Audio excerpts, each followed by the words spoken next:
पहिल्या प्रथम महाराष्ट्राचं उत्तुंग नेतृत्व माजी उपमुख्यमंत्री स्वर्गीय अजितदादा पवार यांना भावपूर्ण श्रद्धांजली अर्पण करतो. दुर्दैवाने महाराष्ट्रामध्ये नेतृत्व जे भविष्य काळामध्ये काम करणारं नेतृत्व केलं त्याची हळहळ आहे. आज आदरणीय देशाचे पंतप्रधान नरेंद्र मोदी साहेबांना पवार साहेब आणि सुप्रियाताई भेटायला गेल्या.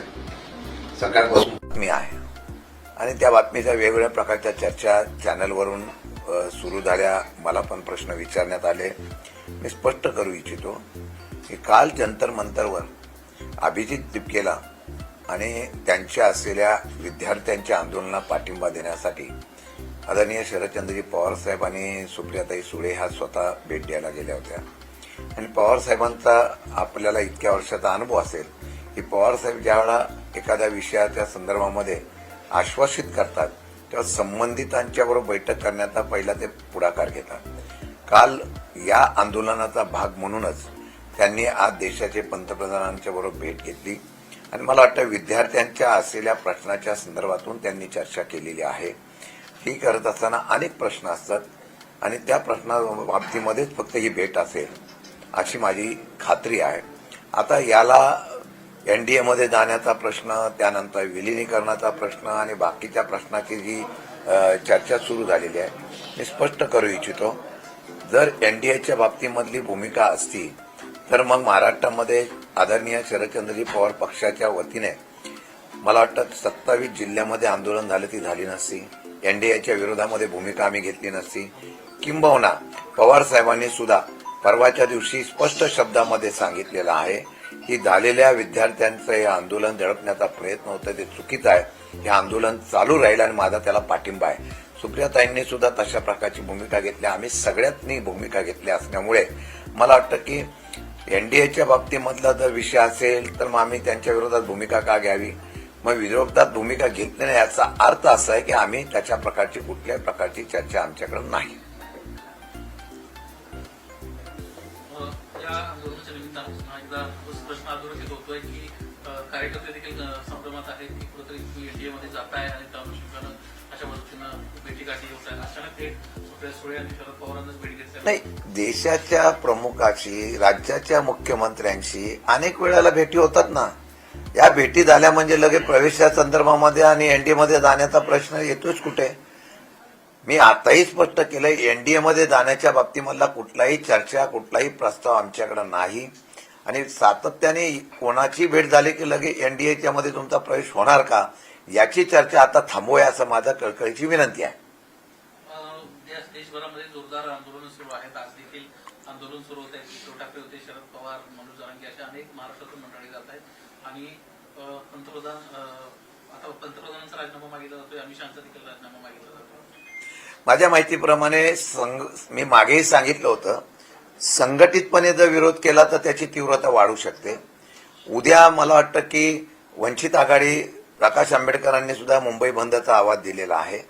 मला वाटतं आज संध्याकाळी एखाद्या वेळेला राष्ट्रीय काँग्रेस पक्षाचे राज्याचे अध्यक्ष हर्षवर्धन सकपाळ असतील, मी असेल आणि आमच्या पक्षाचे काही प्रमुख लोक आम्ही आणि उद्धव बाळासाहेब ठाकरेंच्या पक्षाची काही प्रमुख एकत्रित बसण्याचा चर्चा करू.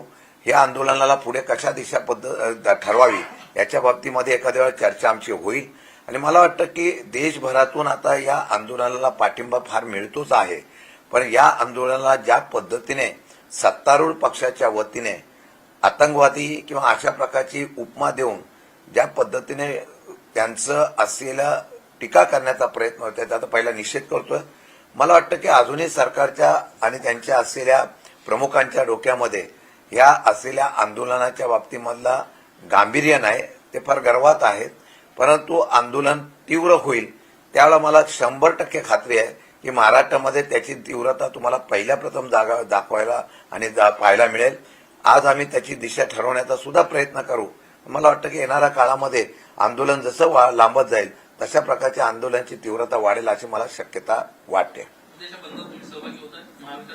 नाही, आता आम्ही आज संध्याकाळी बसायचं म्हणतोय. माझी आणि हर्षवर्धन सकपाळांची चर्चा झालेली आहे. आज संध्याकाळी बसून काही दिशा ठरवायची. माझं तर पहिल्यापासूनच म्हणणं आहे की महाराष्ट्रामध्ये किंबहुना आपण सगळे विरोधक पक्षातले आपण प्रमुख लोक एकत्र बसून कुठलाही विषय असेल तर वेगवेगळा करण्यापेक्षा एकत्रितपणे केला तर त्याची दाहकता वाढू शकते आणि मला वाटतं की त्याचं निश्चितपणाने परिणाम सुद्धा होऊ शकतात.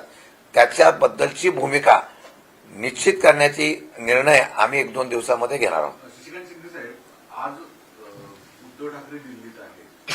उद्धव ठाकरे केजरीवालांना भेटतायत, इंडिया अलायन्सच्या मित्र पक्षांना भेटतायत. पण त्याचवेळी पवार साहेबांसारखे ज्येष्ठ नेते जे इंडिया आघाडीमध्ये मोठे नेते आहेत ते पंतप्रधानांना भेटतात. मग याच्यामुळे महाविकास आघाडीतल्याच नेत्यांमध्ये, विशेषतः उपाटाच्या नेत्यांमध्ये एक अस्वस्थता निर्माण होती की हेच टायमिंग का होतं? नाही, मला असं वाटतं की 22 दिवसापासून जे आंदोलन चिघळलेलं आहे, पवार साहेबांचा ज्येष्ठ नेता त्या आंदोलनासाठी पुढाकार घेत असेल आणि देशाच्या पंतप्रधानांना भेटत असेल तर त्यामध्ये महाविकास आघाडीमध्ये कुठल्याही प्रकारचा बेबनाव होईल अशा प्रकारची परिस्थिती नाही. मला वाटतं की विरोधी पक्ष हा विरोधी पक्षाचं काम करत असतो. म्हणून मी मगाशी सांगितलं की पवार साहेबांची भेट ही राजकीय नसून काही मुद्द्यातून देशाच्या आणि राज्याच्या आत्ता असलेल्या प्रश्नाच्या संदर्भातून असू शकते. त्यामुळे उद्धव ठाकरे साहेबांना सुद्धा त्याची कल्पना आहे आणि जी काय भेट होईल किंवा काही चर्चा होते ती आमची नंतर त्याच्यावर सविस्तरपणे चर्चा होते. त्यामुळे गैरसमज होण्याचा प्रयत्न कुठं होणार नाही. आज कर्जमाफीची पहिली यादी जाहीर होतीये. 3 वाजता सहकार मंत्री पत्रकार परिषद जाहीर करणार आहेत. तुम्ही ज्या मागण्या केल्या होत्या त्या मागण्या मान्य होतील असं वाटतं तुम्हाला? यादी जाहीर करण्याचा त्यांनी जाहीर केलेला आहे. कृषी मंत्री म्हणाले, आज सहकार मंत्री म्हणाले की अजितदादांच्या असलेल्या या दिनी या ठिकाणी आम्ही त्याप्रमाणे ती जाहीर करण्याचा प्रयत्न करणार आहोत.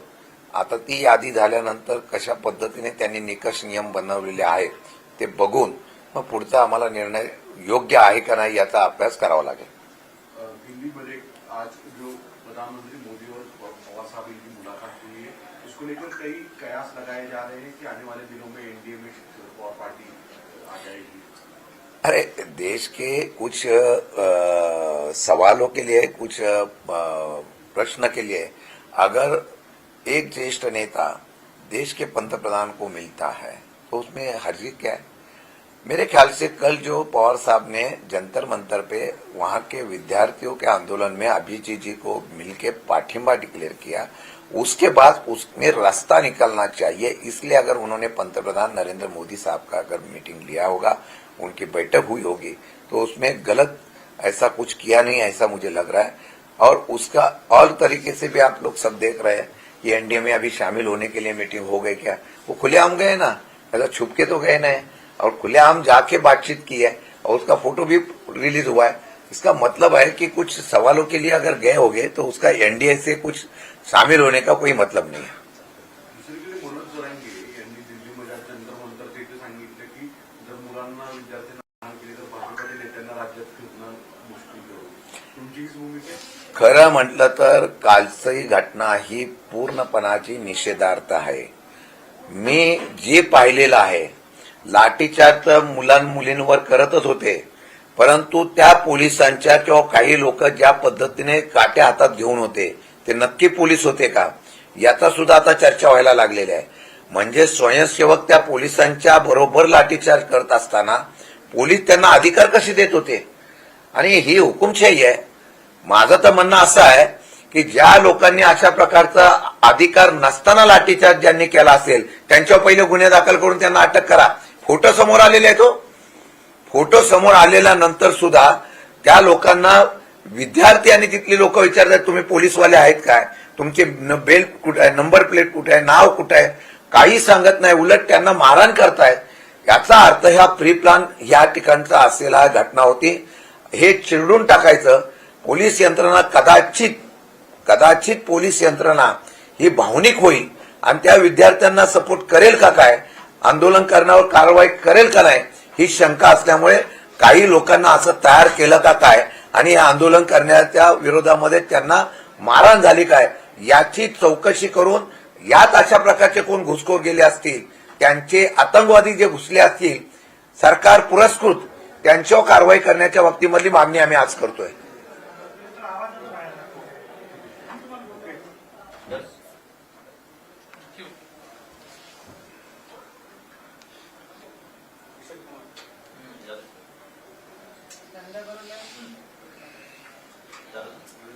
ओके.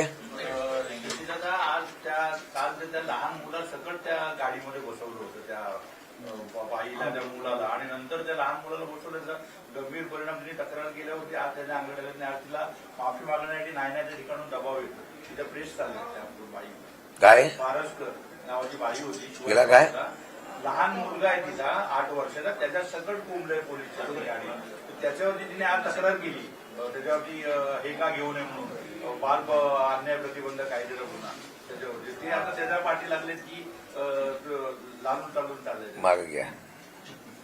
शिवाजी पार्क पोलीस नाही, काल तुम्हाला कल्पना नसेल, काल मला विद्यार्थ्यांचे फोन आले होते की आम्ही निपक्षपणाने आंदोलन करतो. 3000च्या वरती विद्यार्थी गोळा होती. आम्हाला आझाद मैदान पोलीस स्टेशन परवानगी देत नाही. तुम्ही पोलीस स्टेशनला फोन केला. ते बोलले की शिक्षकांचं आंदोलन चालू आहे, त्यानंतर यांचं आंदोलन चालू आहे, तर पर्याय व्यवस्था काहीतरी करायला लागेल. आता ही पर्याय व्यवस्था काय करायची, तर ते बोलले की आता तुम्ही सीपीशी बोला. जे शिवाजी पार्कला जे आंदोलन झालं परवानगीच देत नव्हते आणि ते स्वयंस्फूर्तीने आलेले विद्यार्थी होते, पक्षाचे नव्हते.